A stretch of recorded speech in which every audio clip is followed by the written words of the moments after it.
This is a video on translating Chinese drama titles into English and vice versa, and the funny and weird and interesting things that I've discovered.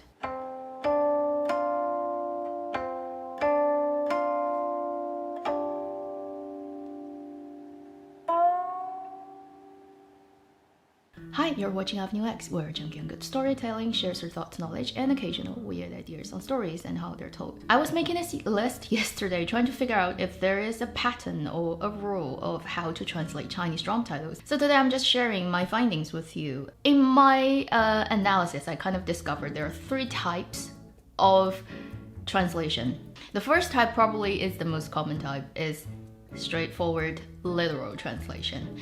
This usually happens with the drama title that actually is very easy to directly translate, which will not cause a lot of confusion. The most common one is the legend of somebody or the story of somebody. When you have a biography kind of drama, for example, Legend of Fu Yao, we can also see Story of Yanxi Palace, which is very close to its original Chinese title, 延禧攻略, although more specifically, 延禧攻略 is Yanxi Palace's strategy. There's a lot of plotting going on. Even the apple of my eye drama, Guardian, is also a type of direct translation, because sort of in the English translation of the book, Zhao Yunlan's 镇魂令, the thing that he has, like his 镇魂令主, owner of the Order of 镇魂, is translated as the Order of Guardian. So that's also a direct translation. Other dramas that are directly translated are such as the BL drama that got taken down a couple of years ago, Addicted, which is 上瘾, exact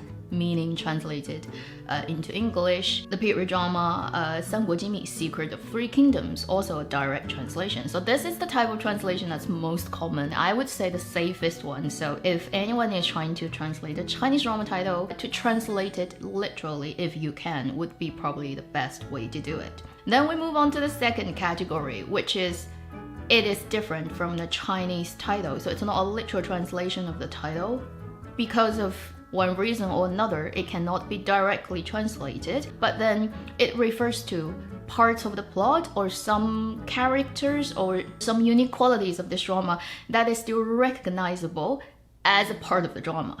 This would include, for example, Nirvana in Fire, which the Chinese title is actually 琅琊榜, which is 琅琊list, which is something that's compiled by 琅琊阁, 琅琊后 in the drama, as a list of, the coolest fighters in the land, the prettiest woman in the land. They're just like so gossip heavy. I'm just saying, 琅琊阁is official gossip organization. 琅琊榜 is the list coming from 琅琊后. So that's the entire sort of novel is written with that title, to basically using a very small thing in the created fictional world to represent the entirety of the story. When you direct translate, you will run into a problem where it doesn't make sense. Nobody knows what 琅琊 list really is. So the idea of Nirvana in Fire really works well because of burning of the main character and kind of his transformation, becoming a different person, like a phoenix died and then reborn in the ash. So the Nirvana in Fire is really referring to the lead character's experience. I would say that's a really good translation in that sense. This category would also include some of the better known dramas this year, for example, Story of Minglan, Chinese title 知否知否应是绿肥红瘦, because it comes straight from an ancient poem.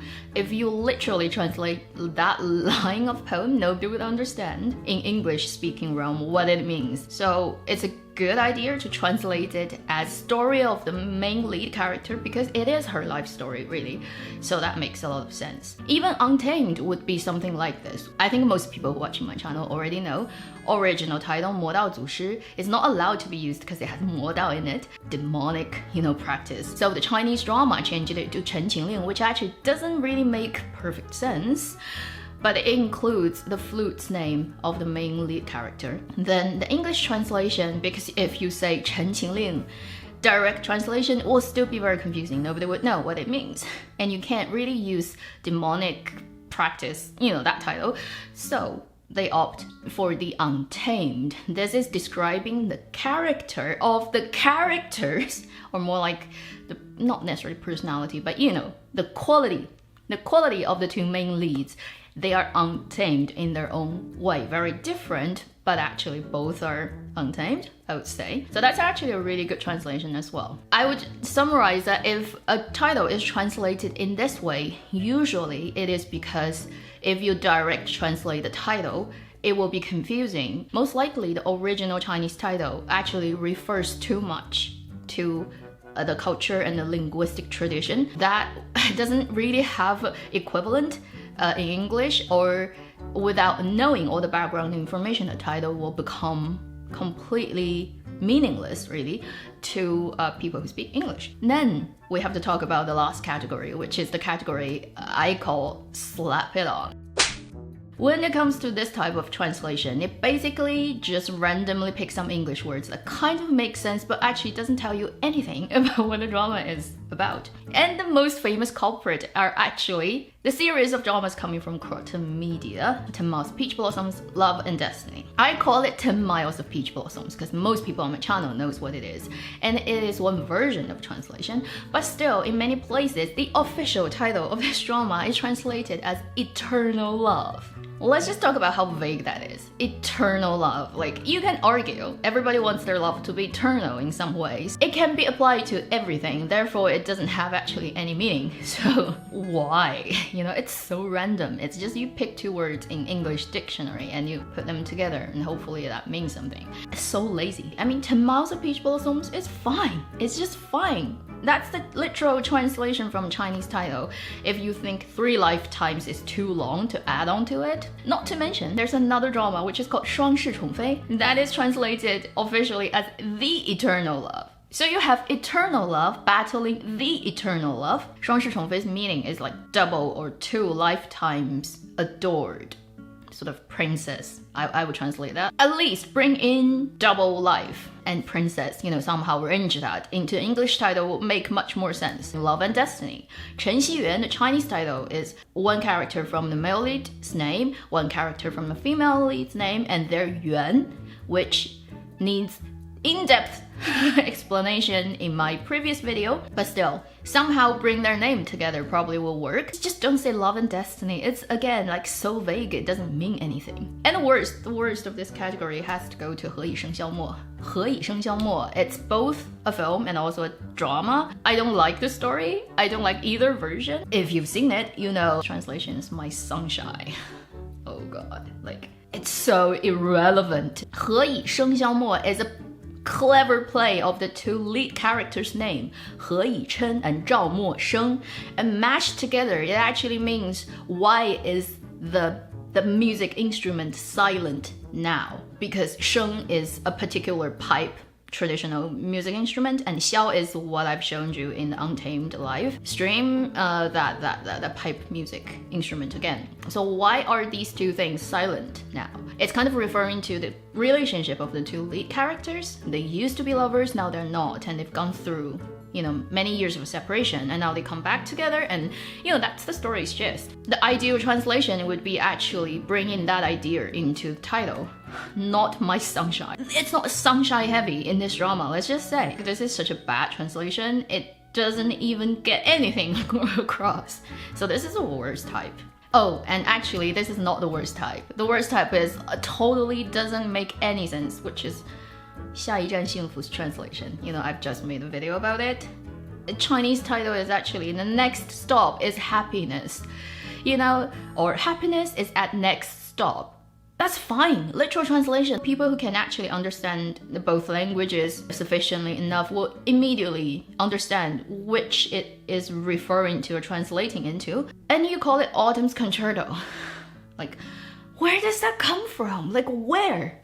Where is autumn in this drama and where is concerto? Like, how does that even work? Like, I need somebody to actually explain it to me why. Who did the translation and for what purpose? Because it just...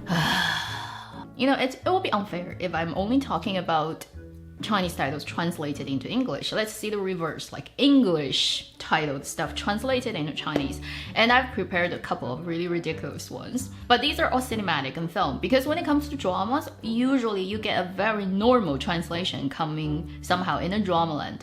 But when it goes to film land, things just go crazy. The first is the ill-infested thing about the word 总动员. It all started with 1994, the Toy Story, the first sort of 3D animated film that got really popular worldwide. When it was imported into China, they translated it as 玩具总动员, Toys 总动员. To make it easy for people to immediately, just by hearing the title, know, oh, it's probably another 3D like Toy Story, they slapped 总动员 at the end of everything. 总 means like generalized or all of it. Like if you're a general manager, you are 总经理. 动员 means mobilize. When the word 总动员 comes up, it usually is used in very serious situations such as war. You know, there's a war going on and a country comes out and start to mobilize resources from the top-down version, like to control everything. So 总动员 is a big word. It is too heavy to be used in a Toy Story, you know, like film translation. But because it's been done the first time, it gets carried on, resulting in everything is 总动员. Finding Nemo in Chinese is 海底总动员, which is bottom of ocean 总动员. Cars in Chinese is 赛车总动员, which is like cars or race cars. Even Ratatouille, like Ratatouille is a rat story. It's called 美食总动员. Delicious food 总动员. It's so ridiculous. So I just hate to see these three characters in any Chinese translated film titles. Warning side for everybody, just like when you translate something, just be more careful, because you can set up a trend that really is not really nice to look at for years to come. The second one is even funnier, which is the English film The King's Speech with Colin Firth playing a British king. I love that film. And the translation in mainland China is very normal, which is called King's Speech. 国王的演讲. Exactly literal translation, perfect. But Hong Kong decides to do its own version, which is true. Like every film that's imported into China, like in different Chinese-speaking regions, it will have different titles. So Taiwan, mainland, Hong Kong usually have 3 different titles. But Hong Kong title is so ridiculous. Are you ready? 皇上无画. If you know Chinese already, you should be laughing now. 皇上 is emperor. So first, that's a wrong translation. King and emperor, 国王 and 皇帝 are different things. Okay? So that's first mistake. 无话 means have nothing to say in the film, because the king has speech problems. He stutters all the time. But that is not like he doesn't have anything to say. So that's wrong again. And the funny thing is they add er at the end, which is a particular way of speaking Mandarin. That is 儿话. It's just mainland Mandarin thing. When you add it together, 皇上无话, it sounds like a total like somebody who's born in Beijing, a local native Beijinger who has generations of people living in Beijing and in hutong, you know, those 大爷, those middle-aged men with a big belly holding a bird cage in one hand and a fan in the other, and just walking in his hutong and say 皇上无话. Oh my god, like why? How is that old Beijing Mandarin strong vibe thing has anything to do with British monarchy? Like how? It completely destroys the seriousness of this film. It's just such a bad translation. But then there's an even better one. This one is epic. You will never see a worse translation of titles, I promise you, in any other language. If you have one in your language, share it with me, because this one, I think, tops everything. Which is the very famous US film, The Shawshank Redemption, 1994, I think. When it's imported to Chinese-speaking regions, mainland, I think, gave it another literal translation. Literally means this person's redemption, which is fine. But in Taiwan, they translate it into, yeah, sit tight, 刺激1995, which is excitement or shock 1995. Like, how is that even relevant? And the funny thing is, this translation is so pervasive that even in mainland, you can see this translation. And for the longest time, a lot of people actually thought Shawshank's Redemption title is 刺激1995. So what happened, I did some research, was like back in 1995, I think that was the time the film got imported. The film was a 1994 film. Previously, There's a film from the US, The Sting, which was a 1970s film that got translated as 刺激, shock or excitement, which is a really bad translation anyway. And somehow the people who imported the film thought Shawshank's Redemption is very similar to that film, which is actually not true at all. Like, it's not similar. I don't know how that come around, but anyway. So they used the translation of the previous film that is not related to this film, and that's actually not a good translation. And then they slapped on 1995. So even for a lot of mainland people, before they actually, I guess, learned proper English, they thought the title is 1995. Imagine, like, if you meet somebody from the US, you've seen his film, and you want to, talk to him or her about this film, and you try your best, translate it back from 刺激1995 to Shawshank's Redemption. Good luck, you'll never get there. And the other person will be super confused. They will not understand what's going on. This is like the worst translation I've ever seen, and it needs to be corrected. If there are still people out there who thought Shawshank's Redemption is 刺激1995, I feel so sorry for them. But unfortunately, there are a lot of actually foreign films that got translated into Chinese that have like just the most unreasonably ridiculous and funny titles and completely destroys the original film's atmosphere. Slap-ons and ridiculous weird translation ones. I hope these ones don't ever get made again. And it's one type of jokes I'd rather not have in my life. Thank you for watching Avenue X. I'll see you in my next video. Meanwhile, live long and happy drama watching.